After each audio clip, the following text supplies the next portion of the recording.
which is that you have to pay that spending back.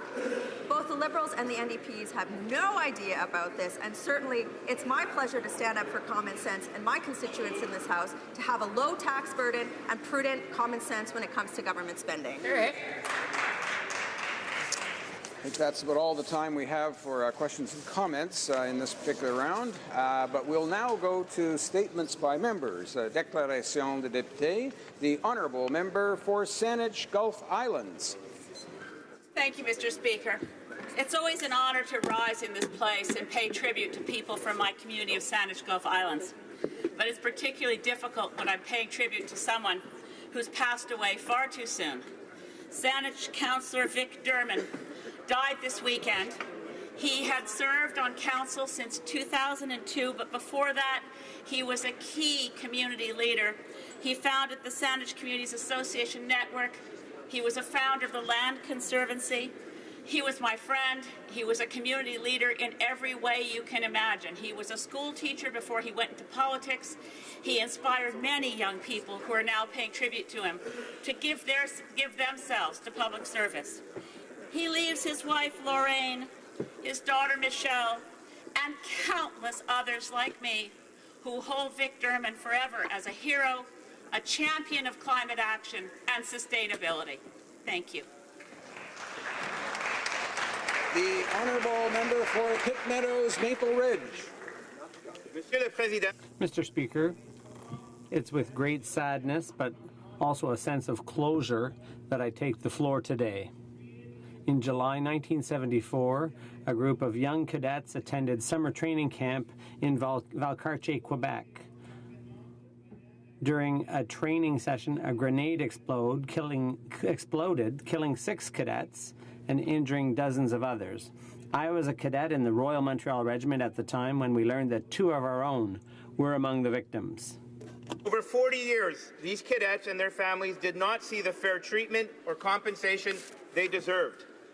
This month, the Minister of National Defence offered a formal apology, along with providing compensation for the former cadets and their families whose lives were changed forever by this tragic incident. The fight for justice for the Valcartier victims has been long and arduous. It's been a priority of mine for several years. I'd like to thank the government for finally righting the wrong that was done to the victims and their families. Merci, Monsieur le Président. Monsieur le Président, connaissez-vous l'histoire du gars qui est allé à la pêche? Mr. Speaker, do you know the story of the young man who caught a trout this size and he couldn't get it in the door because he'd been wanting to catch that fish for so long that he had white hair by the time he did? Stories of fishing and hunting are like this abound in my writing. I'd like to salute the 1,400 members of the Hunting and Fishing Association in my riding who are celebrating their 60th anniversary of their founding. As a member, we have to salute the volunteers and the hunters and fishers in the riding of Mégantic l'Érable. In my own name and on behalf of my constituents, I'd like to congratulate the Pittsville Hunting and Angling Association, who I'd like to wish them every success in the 60 years to come. Honourable member for Fundy Royal. Mr. Speaker, I rise today as a dedicated advocate for innovation in rural Canada. My beautiful province of New Brunswick remains one of the most rural provinces in Canada, and we're proud of it. Rural communities not only feed Canada, they develop and protect our natural resources, and in my opinion, provide an appealing alternative to urban life.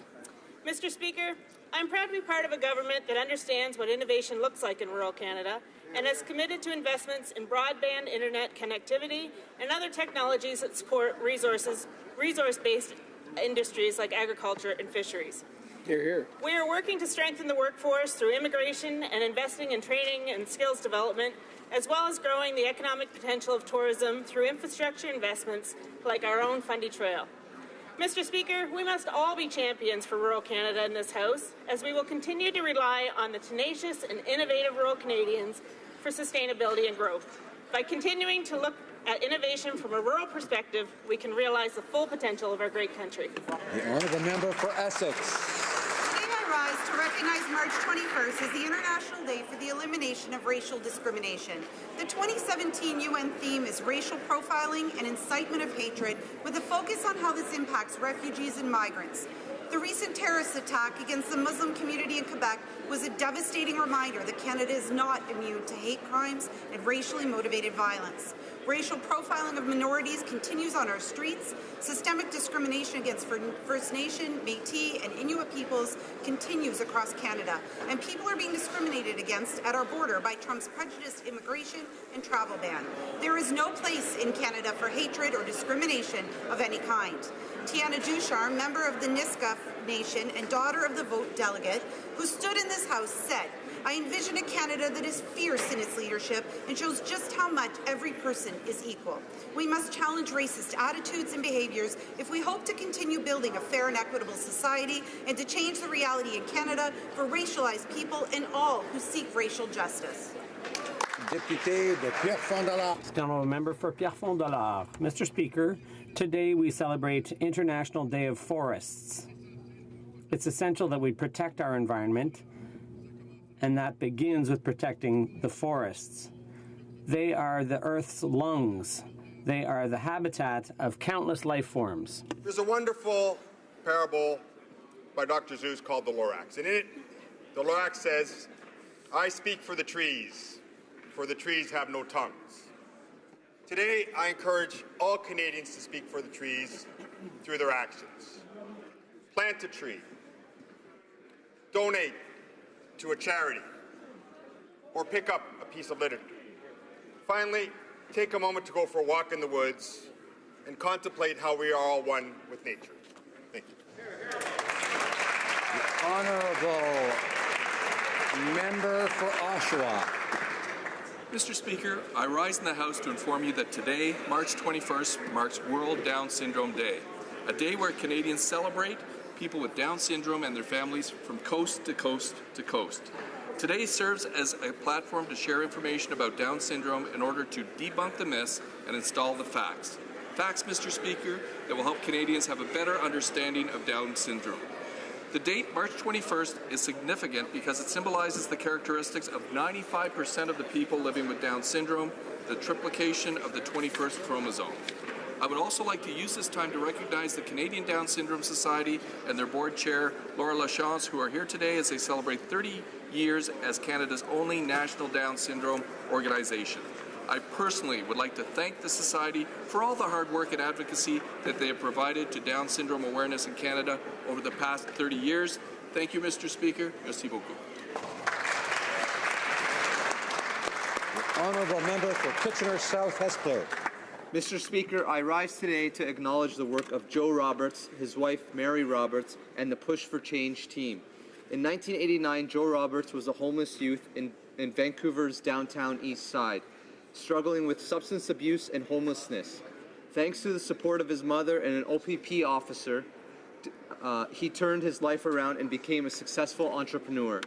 On May 1st last year in St. John's, Newfoundland, Joe began pushing a shopping cart across Canada to raise money and awareness about the issues of youth homelessness and the impacts that impacts 35,000 young people each year.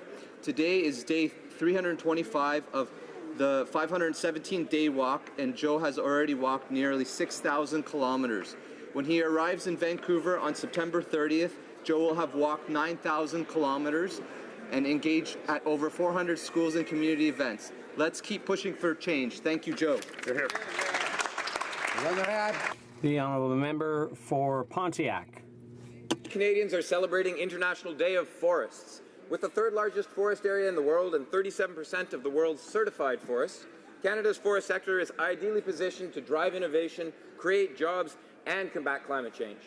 Canada's forests also provide opportunities for all Canadians to enjoy the outdoors and enjoy the natural experiences.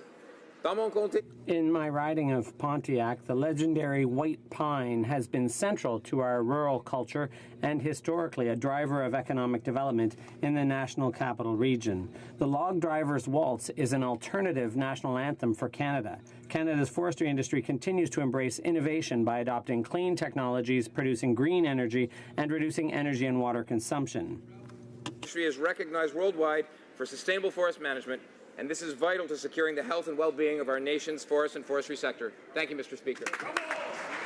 The honourable member for Leeds, Grenville, Thousand Islands, and Rideau Lakes. Mr. Speaker, I rise today to pay tribute to former Gananoque, Ontario Mayor and my friend Sylvia Fletcher Thomas, who passed away at home last week at the age of 68. Sylvia, as she was preferred to be known, was a fierce promoter and cheerleader for the town of Gananoque and the Thousand Islands, first as the executive director of the Chamber of Commerce, then as a councillor, and then two-term mayor. She led the community through several controversies that saw major commercial development, along with a new emergency services building required by the police and fire departments. I had the honour of serving with her on council and the pleasure of working with her on many projects in town, and I can say that she was very passionate about her work both at the Chamber and as mayor, but also enjoyed a good laugh and could even poke fun at herself. On behalf of all members, I offer condolences to her husband, Jim Hector Thomas, her son, Dwayne, who is now a town councillor in Gananoque, her daughter, Cindy Wrong, her mother, Ellen Phillips, and her 10 brothers and sisters, and her extended family. She will be missed.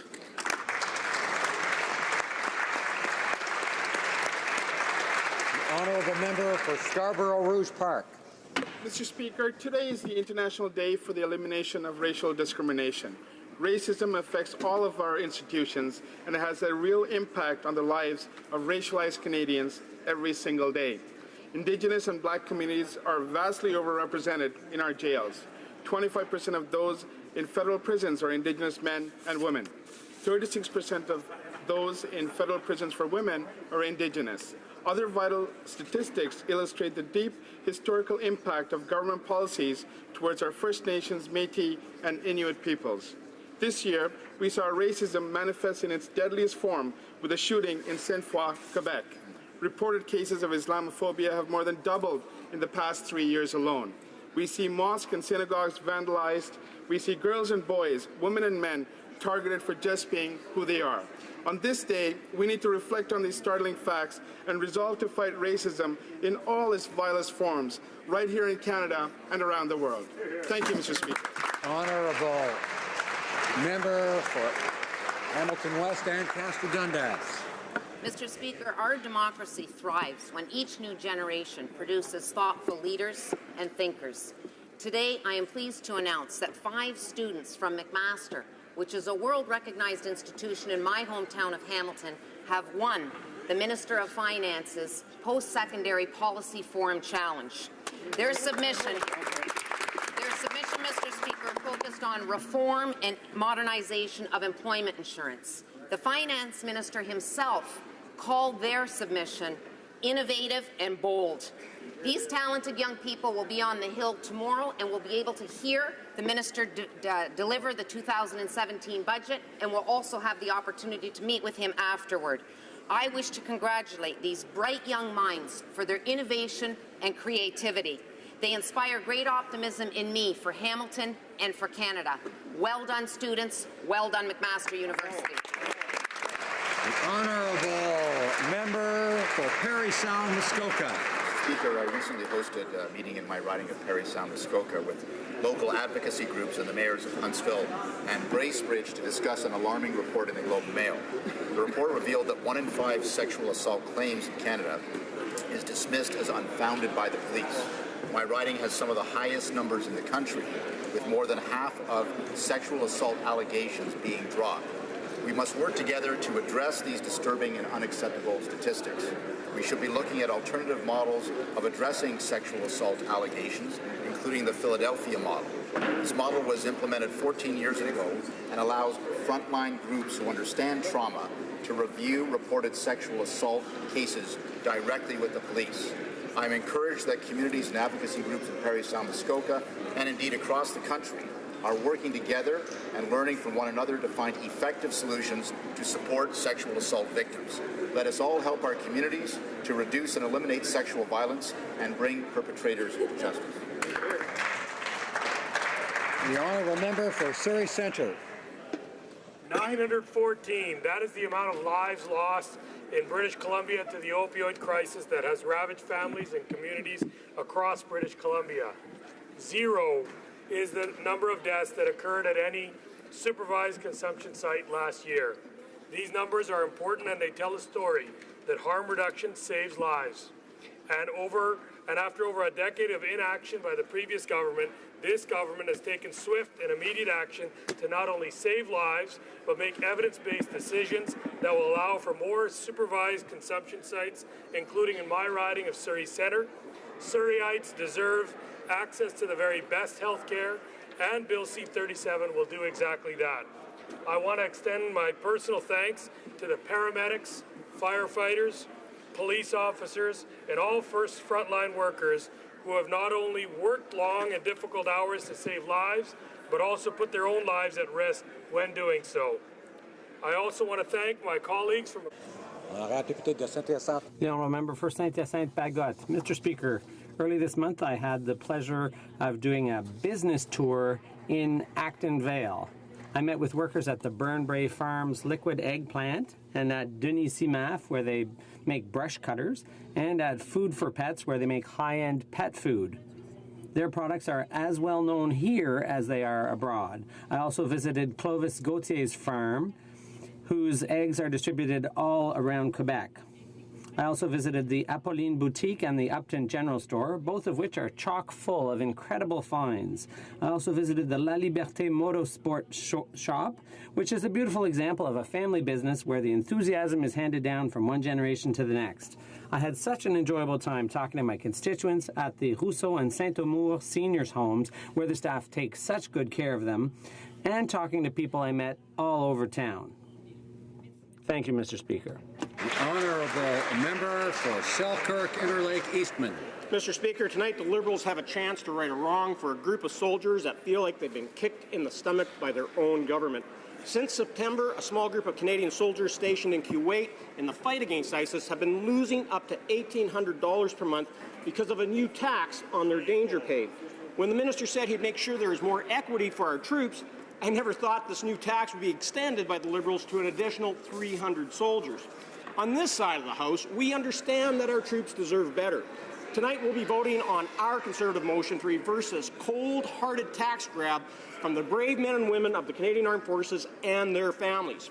The Defence Minister has indicated that only a small group will have their tax relief restored, while nearly 300 stationed in Kuwait will continue to pay the Liberals' tax for fighting ISIS. I urge all members of this House to stand tonight on behalf of every member of the Canadian Armed Forces and their families to ensure they receive all of the benefits, danger pay, and the respect that they deserve. Honourable Member for Central Nova. We all know some of the best people in the world come from Atlantic, Canada, and last week, Maggie McNamara, a teacher from Antigonish, Nova Scotia, proved this to be true. Maggie was recently selected as the recipient of the prestigious Global Teacher Prize from among over 20,000 applicants in 179 countries. This prize comes with an award of $1 million and the right to claim the literal title of World's Best Teacher. Though Maggie was born out east, it was her extraordinary work in Salut, Quebec, a remote village in Canada's north, that puts her in a class of her own. Her contributions to the school and community include establishing a fitness center, a community kitchen, healthy eating programs, and a life skills program for girls. Maggie plans to use her prize winnings to further enhance her community. She hopes to create an NGO that will focus on environmental stewardship and physical activity through kayaking to help enhance physical and mental health amongst Indigenous youth. Maggie, your prize may have been $1 million, but we can't put a price on the real value of the work you continue to do, and I can tell you, we are some proud of you back home. Hear, hear, hear.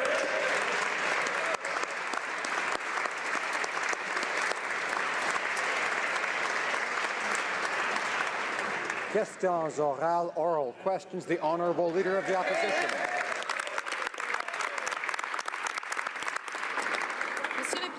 Mr. Speaker, every person in this place was elected to represent the people of their riding. And together, we represent all Canadians.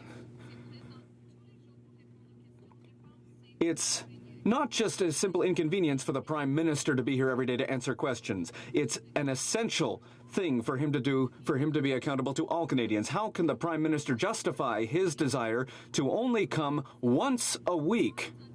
Why is he trying to escape his responsibilities? The Right Honourable Prime Minister. Quite the contrary, Mr. Speaker. I'm very happy to be here today and as often as necessary to answer questions from members of the opposition. But I would also like to note that unlike the previous government, we have an excellent front bench of ministers who are also able to answer questions about their own actions and their own responsibilities. That is a government by cabinet. That is a government that is accountable to all Canadians. Order. Let's not start off with the noisy question period. Order. Order. Order. Order. The Honourable Leader of the Opposition. So, Mr. Speaker, the Prime Minister has announced that he wants to change the rules of Parliament to make his life easier. And no one's life will be easier than his. If he gets away with this, he will only have to show up to work once a week. And he also wants to strip the opposition of their power to hold him accountable. Now, we know that the Prime Minister says China is a dictatorship he admires, and he certainly had a bizarre infatuation with Fidel Castro. But can the Prime Minister at least agree that he, the Prime Minister of Canada, should be accountable to this House and to Canadians more than once a week? Right Honourable Prime Minister. Mr. Speaker, we've put forward a discussion paper that we've published and shared with all Canadians to talk about how we can improve the functioning of this House of Democracy, how we can make sure that Canadians are better heard, that oppositions have opportunity to ask tough questions, to hold the Prime Minister account, and to hold this government to account. That's why amongst the many proposals we made, we talked about the model of the British Prime Minister's questions that devotes an entire question period to the Prime Minister answering questions. We are open to all sorts of discussions about how to improve the functioning of this Parliament because we know Canadians expect a modern workplace out of this place so we can better serve them. The Honourable Leader of the Opposition. Modern, Mr. Speaker, efficient? Efficient like the Chinese dictatorship that he thinks is so efficient? Mr. Speaker, we don't live in China or Cuba. Those are his words. Those are his words, Mr. Speaker. We don't live in China or Cuba. We live in Canada, and we have a parliamentary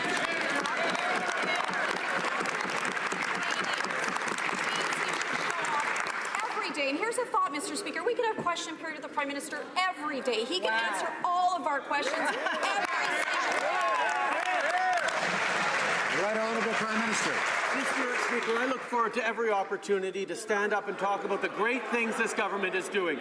Just tomorrow, we'll be presenting a budget that will create growth for the middle class, opportunities for Canadians, investments in the future of this country that we know, after 10 years of slow growth under the Conservative government, will turn our growth path around. This is about giving opportunities to Canadians, and I'm always happy to talk about the important things Canadian government is doing for the middle class.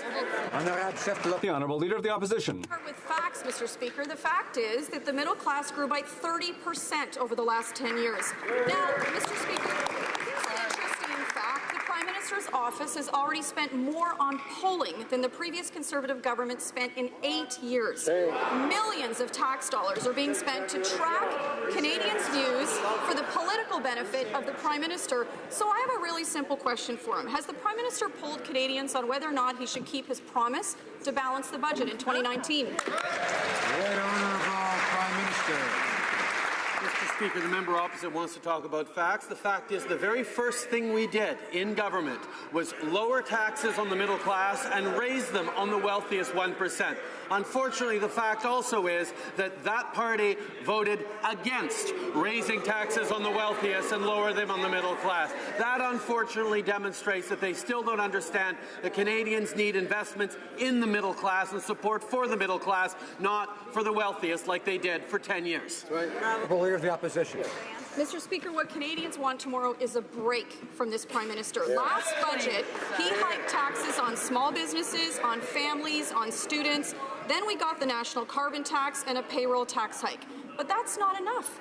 So now he needs to cancel more tax credits. He wants to raise user fees. He's even considering putting GST on Netflix. So, Mr. Speaker, does the Prime Minister realize that Canadians are tired of being nickel and dime to death? Right Honourable Prime Minister. Mr. Speaker, over the past year and a half, We raised taxes on the wealthiest 1% so we could lower them on the middle class. We delivered a Canada Child benefit that gives more money to 9 out of 10 Canadians by stopping the sending of child benefit checks to millionaire families that previous government did. The fact is, on the tax cut for the middle class and more money through the CCB, that party voted against both initiatives, Mr. Speaker. Shame on them. The Honourable Member for Outremont. Mr. Speaker, the Prime Minister really loves slogans and sound bites. For example, that 2015 would be the last election under the current first past the post. And, well, I see that that's a sore spot still for the Prime Minister. But what about his promise to lower taxes for small business? Well, in committee, his Minister for Small Business said that that promise was just a, quote, soundbite for the election. Why is the Prime Minister breaking his promises and, in the same breath, creating a privatization bank that he never talked about? The Right Honourable Prime Minister. Mr. Speaker, we know what we need for small business. That's economic growth. After 10 years of a government that failed with its approach, we are putting more money into the pockets of the middle class. We're creating opportunities for small business by connecting our small businesses with world markets, whether it be with the free trade agreement with Europe that the previous government was unable to get done, that we got done.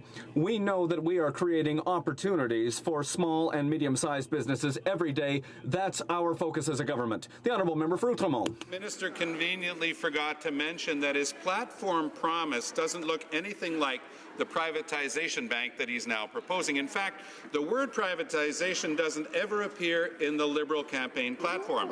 Neither do user fees or tolls or private profit on public property. Will the Prime Minister admit that he never campaigned on privatizing infrastructure? The Right Honourable Prime Minister. Mr. Speaker, the member opposite remembers well the campaign because we committed to invest in infrastructure while he committed to balancing the books at all costs on the backs of Canadians. Canadians made a different choice.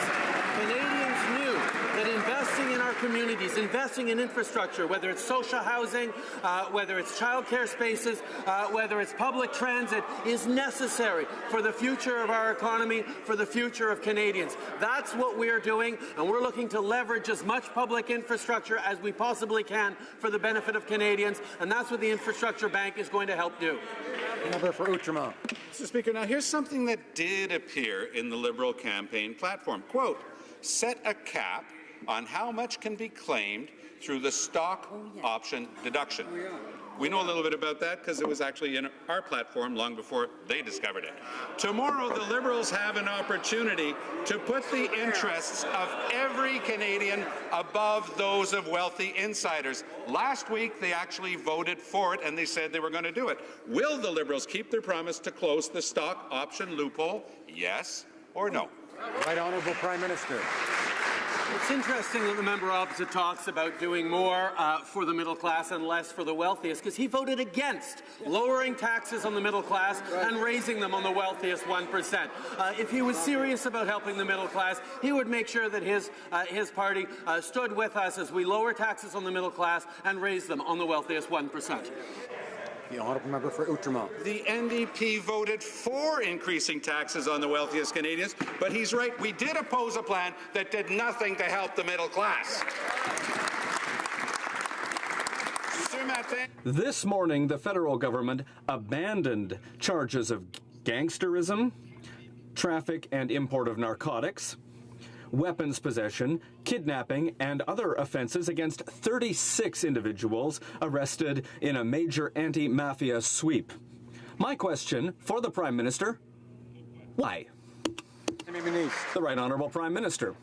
Mr. Speaker, it's important to ensure that our justice system works to keep all Canadians and communities safe. We are constantly working to improve our justice system to ensure that criminals are brought to justice and that there's consequences for their actions. There's always work that needs to be done to improve that system, Mr. Speaker. The Honourable Member for Lac-Saint-Jean. Mr. Speaker, we can understand that borrowing to invest is one thing, but when you're borrowing to pay for groceries, there's a major problem. And that's what the government is doing right now. They promised thousands of jobs under lots of programs, and those didn't appear. So today, people are going to have to pay to bring these deficits down. And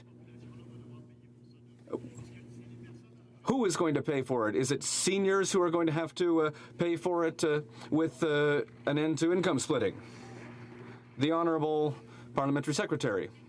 Thank you, Mr. Speaker, and I would like to thank my colleague for his question. Mr. Speaker, our party committed to invest in the middle class and also to grow the economy. Mr. Speaker, it's our party that has committed to helping seniors, and it's our party that put in place an increase in the GIS for seniors living alone and low-income seniors. And finally, Mr. Speaker, it's our party that dropped middle-class taxes. We are continuing to move forward. Thank you. The Honourable Member for Lac-Saint-Jean. As the Honourable Member just said, they've made lots of commitments, but they haven't kept lots of those promises, Mr. Speaker. They've got a draft plan to sell airports to get money so they can save face. What are we going to see tomorrow in, for example, the softwood sector? What will there be to ensure the future of our rural regions? There's a lot of worry out there, Mr. Speaker. Who's going to have to pay the bill tomorrow for the uncontrolled spending of this Prime Minister? The Honourable Parliamentary Secretary for Finance. Mr. Speaker, thank you. Once again, I'd like to thank the Honourable Member for his question. The 2017 budget will continue to contribute to our commitment to support the middle class and grow our economy. Mr. Speaker, our government has put things in place to ensure that we continue to help the middle class. Mr. Speaker, we lowered taxes for the middle class. We created the Canada Child Benefit for children, and that lifted hundreds of thousands of children out of poverty. And once again, Mr. Speaker, we have helped our seniors. So, Honourable Member for Carleton. How about a riddle?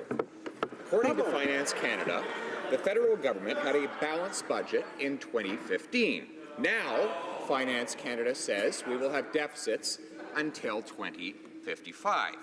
In just one Liberal budget, we added 4 decades of deficits. After a second Liberal budget, in approximately what century will we be projected to return to balance? Honourable Parliamentary Secretary to the Minister of Finance. Thank you very much, Mr. Speaker. Mr. Speaker, for far too long, middle-class Canadians have had a hard time to get ahead with the decisions that have been made from the previous government. We have a plan to grow the economy and strengthening the middle class. Mr. Speaker, our plan is working. If we look at the numbers that came out just 2 weeks ago, we have seen that we have created over 220,000 full-time jobs and part-time jobs, Mr. Speaker. Mr. Speaker, and we can also see that our employment rate has gone down from 7.1% to 6.6%. Wow. Mr. Speaker, our plan is working, and it's good news for Canadians. Honourable Member for Carleton. Speaking of news, Bloomberg News quotes the following. Feelings are worth spending for, Finance Minister on the eve of budget. Mr. Speaker, the Prime Minister would agree. He was feeling pretty good when he spent $127,000 tax dollars on his visit to Billionaire Island. That was a real middle-class adventure by his definition. You know who was not feeling good, though? The tomato farmer in my riding who had to pay $6,200 in 1 month for a carbon tax, Mr. Speaker.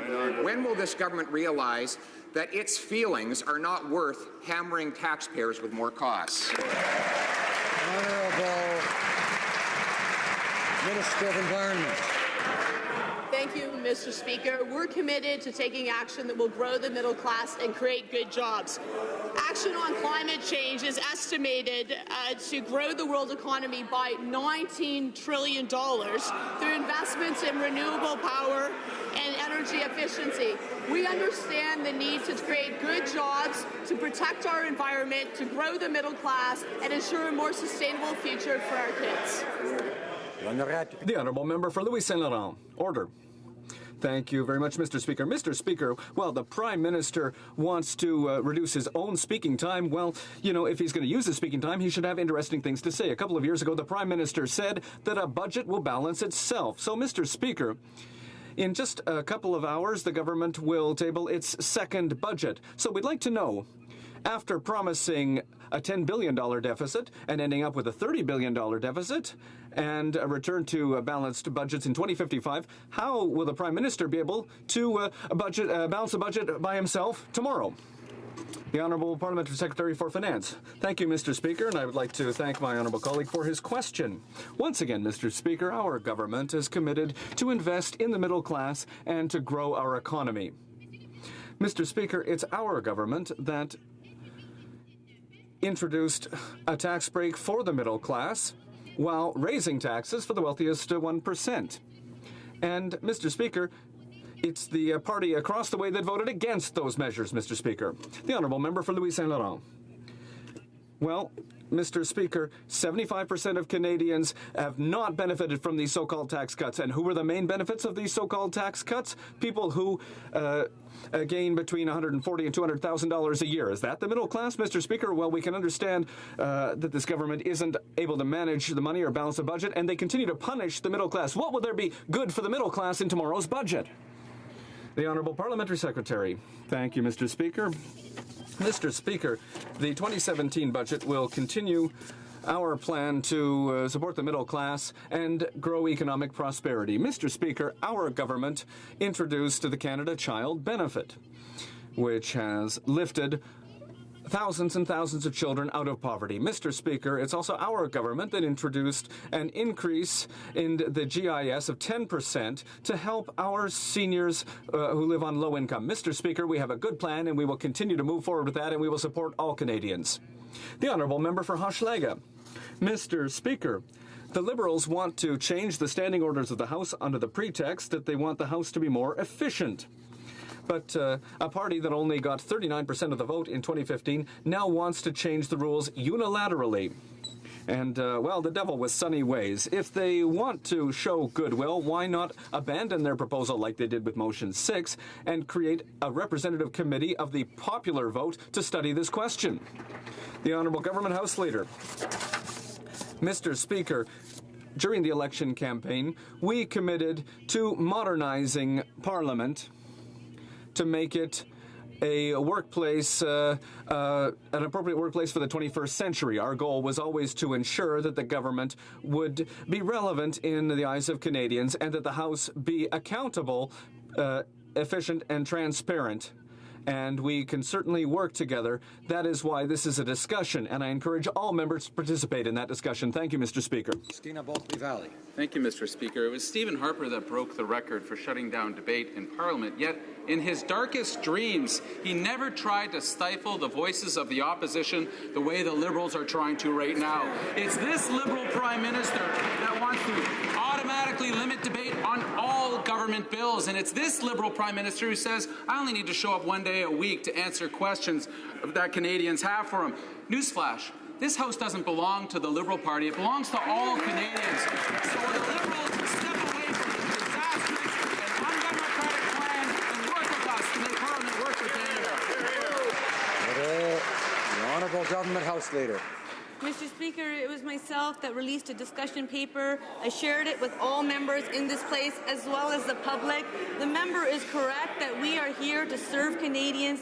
Each of us was elected. The discussion paper provides many ideas, and it is a conversation, a discussion. We have asked the committee to do the important work that they do to modernize this place and to bring it into the 21st century. This government recognizes that members of Parliament do work in this place as well as in their ridings. As a member of Parliament for riding of Waterloo, I'm proud to have some of my constituents here. I will work for them in this place as well as in my riding. I'm sure like all members of Parliament do. Thank you, Mr. Honourable Opposition House Leader. Mr. Speaker, how disingenuous can that member be? As we speak, the committee, the Liberals are trying to ram this through and force these rules on all of us. Mr. Speaker, we all saw the Prime Minister try to elbow his way in this House last year, trying to get his way. That was not a pretty sight.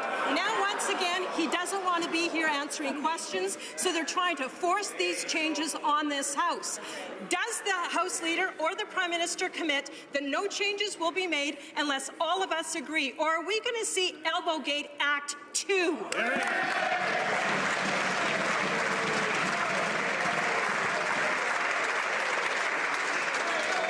Order. Order. Most members and all parties are able to sit and hear things they don't like in here. But the test, of course, as an adult is to be able to do that quietly on all sides. On all sides. The Honourable Government House Leader. Thank you, Mr. Speaker, for the opportunity to rise in this place and to remind all members as well as Canadians the important work that members of Parliament do. Yes, there is a discussion paper. The discussion paper is available for all members as well as the public.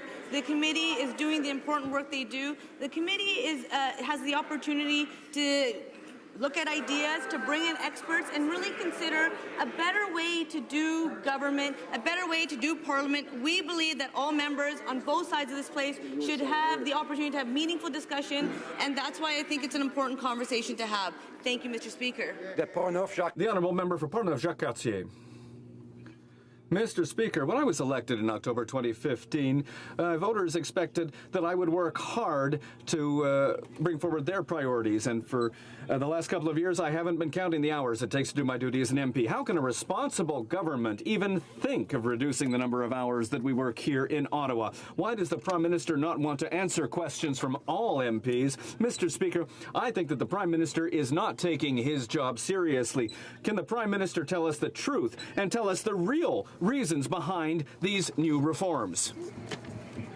The Honourable Government House Leader. Government's approach is very different when it came to discussions and conversations. We believe that we can have discussions. We believe that these conversations are important conversations to have. I agree with the member that it's not about counting hours. Every single Canadian across this country, coast to coast to coast, works very hard. We will continue to work hard for Canadians. We made a commitment to modernize this place and to bring it into the 21st century. That's what that discussion paper is about. I encourage the member to not only read the parts he chooses to, but to read the document in its entirety, because part of the suggestions that I have offered is actually about looking at ways to improve this place. Thank you. Honourable Member for Chilliwack Hope. Well, Mr. Speaker, the Liberals want to cancel Friday sittings, cut off debate in committees, eliminate debates on committee reports, and severely limit debates in this House. And now the Prime Minister only wants to show up for question period once a week. Maybe they can get one of those cardboard cutouts to fill in for him, Mr. Speaker. The Liberals are diminishing Parliament and reducing accountability. They shouldn't be changing the rules of the House to make this a safe space for the Prime Minister. When will the Prime Minister end his constant attack on the ability of MPs to hold this government accountable?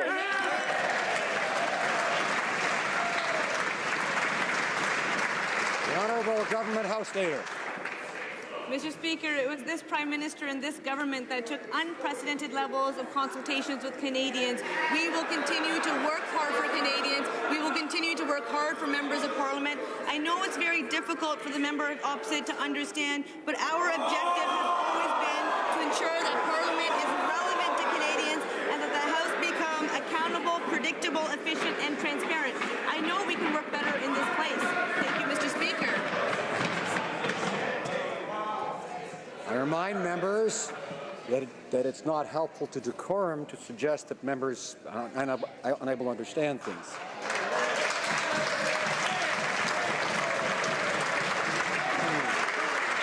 Order. The Honourable Member for Chilliwack Hope. Well, Mr. Speaker, as members of Parliament, we are just temporary occupants of these seats in the House of Commons. They don't belong to us. They belong to Canadians. They don't belong to political parties or the Prime Minister. The Liberals are proposing drastic changes to Parliament that will permanently damage the ability of MPs to hold the government to account. Why are the Liberals willing to cause collateral damage to the House of Commons in their attempt to damage the opposition? And when will backbench Liberal MPs stand up to the Prime Minister and defend the right of all members of Parliament to hold the government accountable?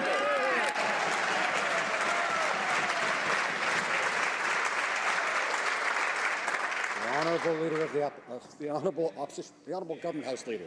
This is a discussion paper, and it's true, this place does belong to the people of Canada. That is exactly why I shared the discussion paper with all members of Parliament as well as the public. This is a conversation that we want Canadians to participate in. We want Canadians to be part of this place and to help us make the important decisions that we make. I encourage all members to be part of the conversation. I encourage all members to not only listen to their views, but to listen to opposing views and differing views, and that's why I'm encouraging us to have this conversation. Thank you, Mr. Speaker. The Honourable Member for Abitibi Bay James, Nunavik. Human rights. This week, the Attorney General will argue that the Human Rights Tribunal does not have the power to enforce its own orders. Well, Mr. Speaker, instead of questioning the authority of the tribunal, this government needs to say whether or not it intends to respect the human rights of First Nations children in this country. That's the real question, Mr. Speaker. When will this government respect the human rights of First Nations children? The Honourable Minister of Indigenous and Northern Affairs. Monsieur le Président, Mr. Speaker, we have committed to completely reviewing services offered to children and families of First Nations. We are of the opinion that we are meeting what was outlined in the decision. And there is a tripartite agreement where we are working in partnership with First Nations as well as provincial and territorial governments in order to truly achieve a reform that will make children's well-being a priority. The Honourable Member for Laurier-Sainte-Marie. Mr. Speaker, Vladimir Rakunin is on the United States sanction list. He's close to Putin, but he's not on Canada's list of people who are sanctioned. When the member for University of Rosedale asked the Conservative government, when will this government sanction and Yakunin? The member is now Minister of Foreign Affairs, and I will ask, when will the government walk the talk and sanction Mr. Yakunin? The Honourable Minister of Foreign Affairs. I would like to remind the member that it was the Conservatives that failed to sanction Mr. Yakunin in 2014 and 2015. And now, Mr. Yakunin is no longer in power. Just like the Conservatives. That is a significant fact.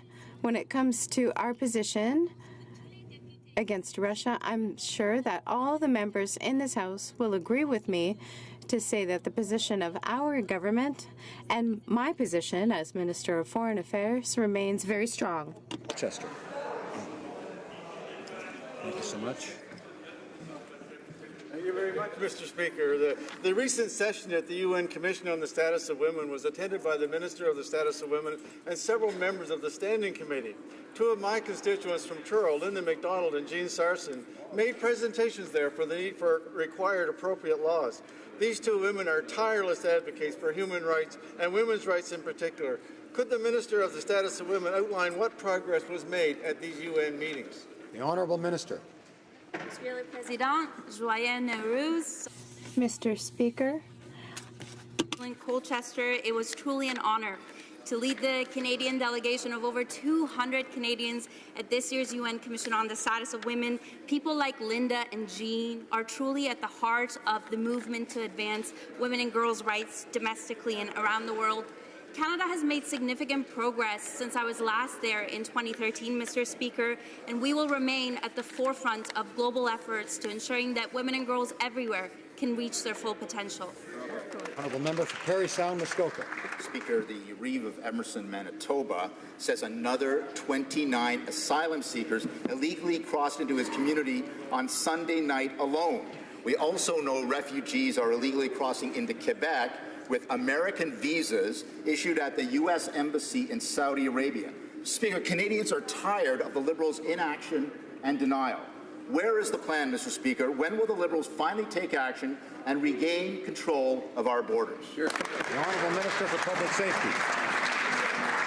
Mr. Speaker, the honourable gentleman and Canadians can be absolutely assured that every Canadian law is being properly enforced and applied by both the RCMP and by CBSA. We are monitoring the situation very carefully. It is true that the numbers over the last number of weeks and months have risen compared to where they were before, but the RCMP and the CBSA have assured us that they have the resources at the present time to deal with the situation adequately and appropriately. If they require additional resources, they will certainly let the government know. Member for Calgary Nose Hill. Mr. Speaker, one could argue that the time for monitoring has passed and the time for action is now, because we know that illegal border crossings are increasing with no end in sight. And more concern right now is we're going to see this trend increase as warmer weather increases. Affected communities are very concerned, families are concerned, border enforcement issues are concerned. What's more concerning is that we're seeing and we're hearing concerns about international gangs and criminals taking advantage of the Liberals' inaction to begin organized shuttling of illegal migrants to the Canadian border. So what is the minister doing to stop this particular issue? Honourable Minister of Public Safety. Mr. Speaker, there is no tangible evidence of the issue that the honourable member has raised. However, this was a subject that was discussed between myself and the U.S. Secretary of Homeland Security. We are concerned about the pattern of people arriving at the border, particularly those who have, in the last number of weeks and months, actually risked their lives in very severe weather conditions in the transportation. So this is an issue that is under very close scrutiny by both our government and the government of the United States. Member for Selkirk, Interlake, Eastman. Well, Mr. Speaker, Canadians are getting really tired of waiting for the Liberal government to do something about securing our borders. And they're also really tired of seeing the Liberal government tax our troops who are in the fight against ISIS. And this has to stop right now. These men and women in uniform were promised up to $1,800 per month in danger pay, yet halfway through their mission, the Liberals pulled away these benefits. Trying to pinch pennies on the backs of our troops and military's families is wrong and it's immoral. Will the Defence Minister support our Conservative motion to give back their danger pay, and will he give these benefits to all our troops who are putting their lives on the line in the fight against ISIS now? The Honourable Minister of National Defence. It's great to see the passion from the member opposite. I just wish he had the same passion when he sent the troops to Iraq without the tax-free benefits, which we then, February 2016, with the signing of working with the finance minister, we got the tax-free exemption. Mr. Speaker, I asked for the members to take politics out of defence, but unfortunately, it would have been great if the member opposite told me about their rules that they placed in 2014 that brought the benefits down. It's okay, Mr. Speaker. I gave the direction to the Chief of Defence Staff to take a look at this, and we will fix this problem. The honourable member for Charlebourg-Haute-Saint-Charles. Mr. Speaker, the minister knows its faults. We demonstrated before that the first danger pay was implemented by us. The Liberals, who spend so freely, but they generously made cuts to our soldiers deployed in Iraq fighting the Islamic State. $1,800 a month were taken by the Liberals from soldier spouses who have to make ends meet until the end of the mission, and it's shameful. And yet, the Liberals seem open to fixing their mistake. Now, will they support our motion, fix their mistake, and re-establish danger pay for all our soldiers deployed fighting the Islamic State? Thanks. Mr. Speaker, as I stated, the previous government are the ones that actually sent our troops to Iraq without the tax-free benefit.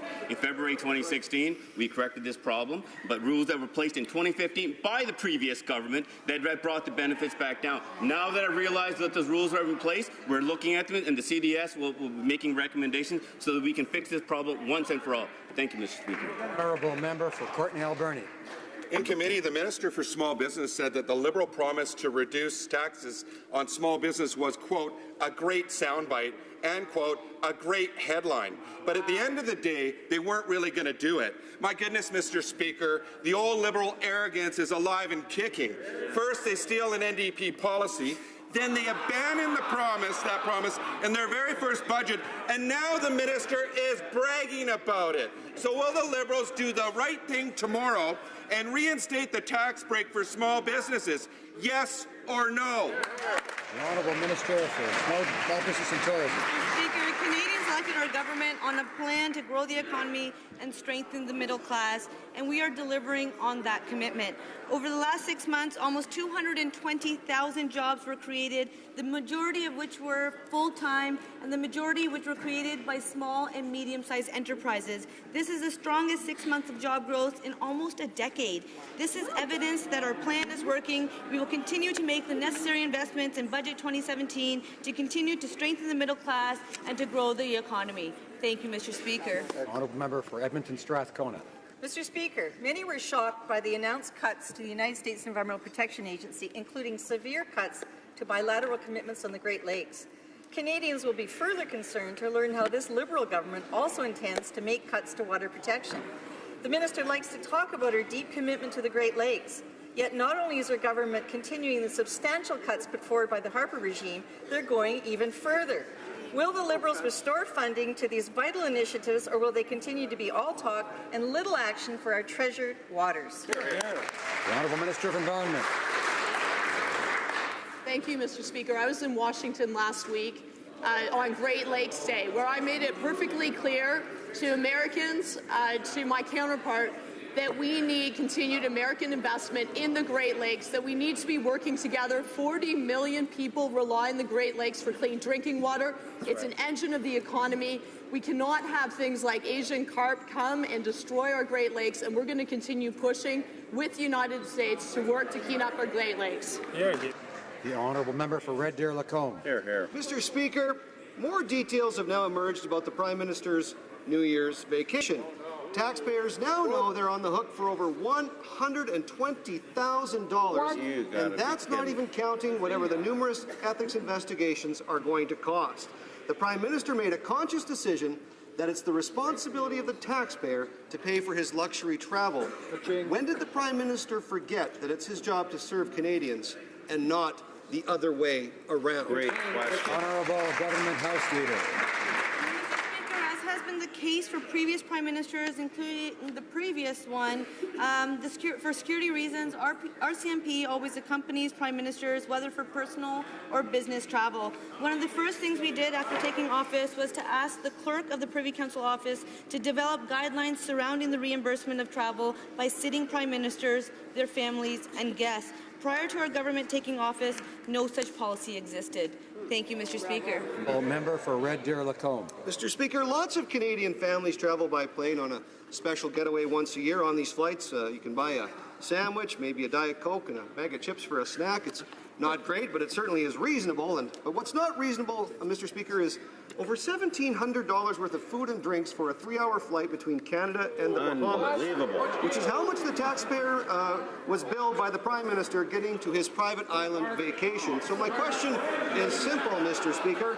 Just what in the world was the Prime Minister eating on that plane ride? The Honourable Government House Leader. The work that we do in this place and for Canadians, we take very seriously.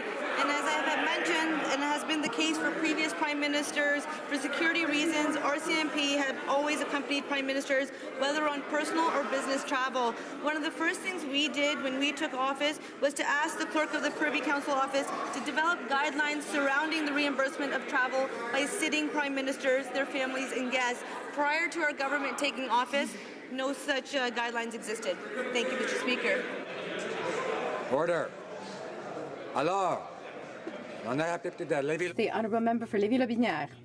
Mr. Speaker, the media has reported that in the Canada 150 Fund, the majority of projects funded in Quebec are located, as though by coincidence, in Liberal ridings, 87% of those projects. And we know that Liberal MPs represent half of the ridings in Quebec. Mr. Speaker, can the Minister for Canadian Heritage confirm to the House that 87% of funds allocated to her Liberal friends' ridings, if that was the case, does she find that acceptable? The Honourable Minister of Canadian Heritage. Our vision for Canada 150 is community-based. For families all over the country, we are proud to have invested more than $130 million for projects that will be held in several communities in all regions, and that will have a significant impact in all of the country's ridings. Our objective is, of course, to make sure that there is a fair regional distribution. 2017 will be a big year, and, of course, we invite all Canadians to celebrate regardless of their political stripes. Johns East. Mr. Speaker, high-growth companies and small to medium-sized enterprises are key drivers of Canada's economic growth. In January, our government launched Accelerated Growth Services, a pilot program in Atlantic Canada to help coordinate access by high-growth companies to the innovation, trade, finance, and other support services that are available across various government departments. Can the Minister of Innovation, Science and Economic Development please update this House on how accelerated growth services are already updating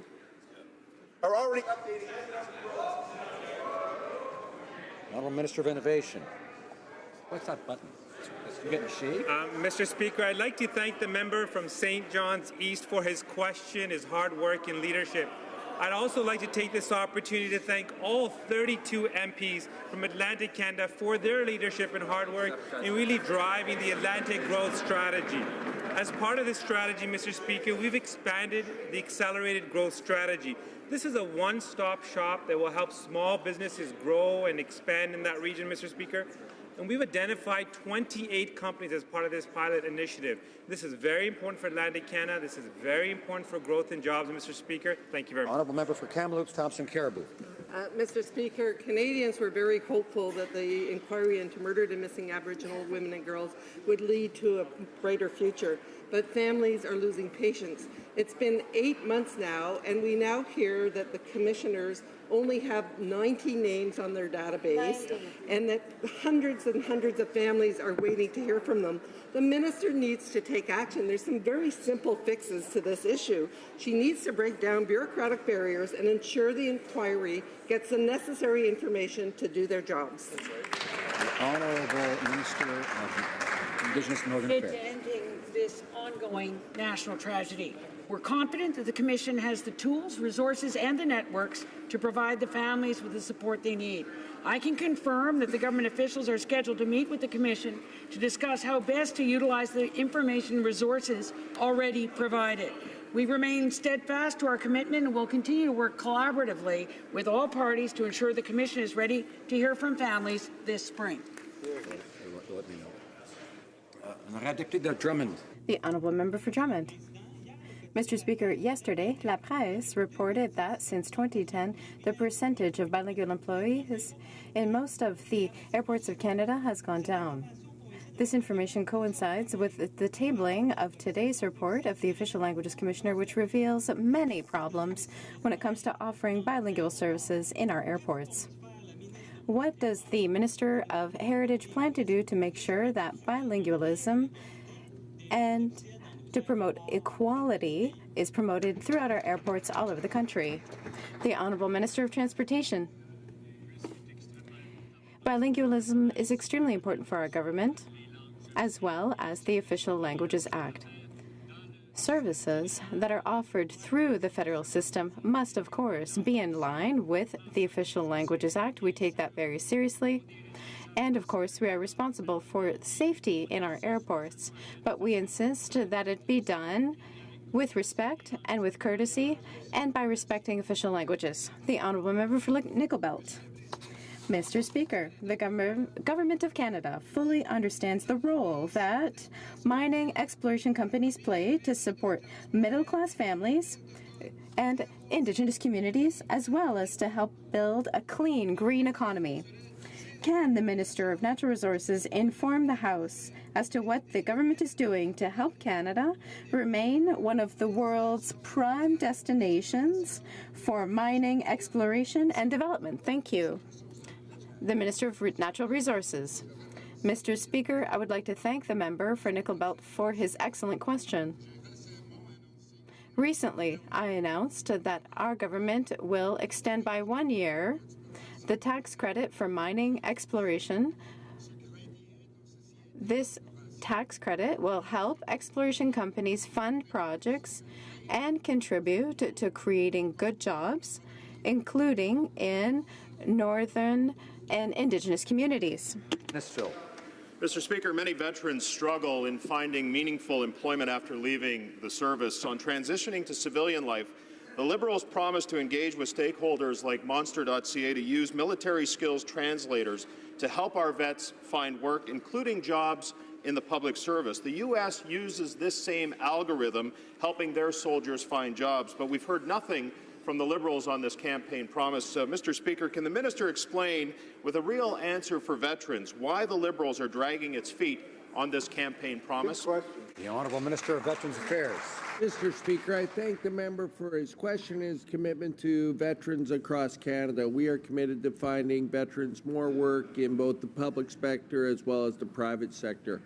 Since the passing of the Veterans for Public Service Hiring Act in 2014, we have brought on board a mandate through me to the rest of my cabinet colleagues as well as to deputy ministers to look at more ways to hire more veterans. We're also investigating opportunities with the private sector to build those bridges and get those opportunities for our veterans and their families to better their lives. We'll continue to do that in our department. Honourable Member for Repentigny. President Trump wants to eliminate funding to clean up the Great Lakes. But the Great Lakes are the source of the St. Lawrence River, and many Quebecers use it for drinking water. The mayors around the Great Lakes and the St. Lawrence, as well as environmental groups, remind us that protecting water is essential. It is 5 to midnight, Mr. Speaker. Will Ottawa abandon Quebec yet again and sacrifice the quality of their water, or can we be guaranteed that the waters of the St. Lawrence will not be threatened by American cuts? The Minister for the Environment. Thank you, Mr. Speaker. I was in Washington last week where I met representatives of each party in the United States. I met mayors, I met environmentalists, and I was very clear. Canada recognizes that there is an obligation to protect the Great Lakes as well as the St. Lawrence. I said that to my American counterpart. I was very clear that we have to work together with the United States in order to make sure that the Great Lakes and the St. Lawrence remain important to the environment. The Honourable Member for Manicouagan.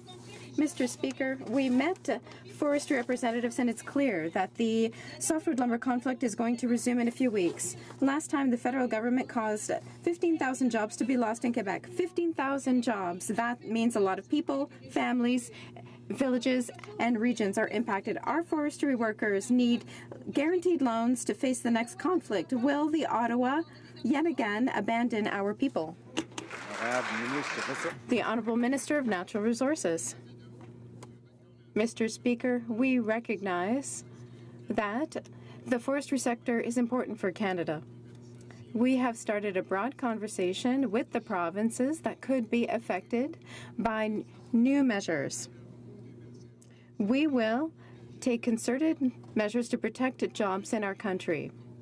Canadians can count on us. I believe that the Honourable Member for La Pointe-Lille has Mr. Speaker, I seek unanimous consent for the following motion: that this House, while recognizing the importance of debate on matters of public interest, is deeply disturbed by the disdainful prejudices and stereotypes in a Maclean's article on March 20th, which denigrates the Quebec nation and condemns Quebecophobia that is gaining ground in Canada.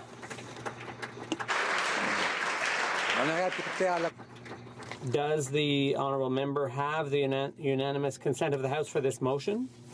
No. No, there's no unanimous consent. Selkirk Interlake Eastman is rising on a point of order.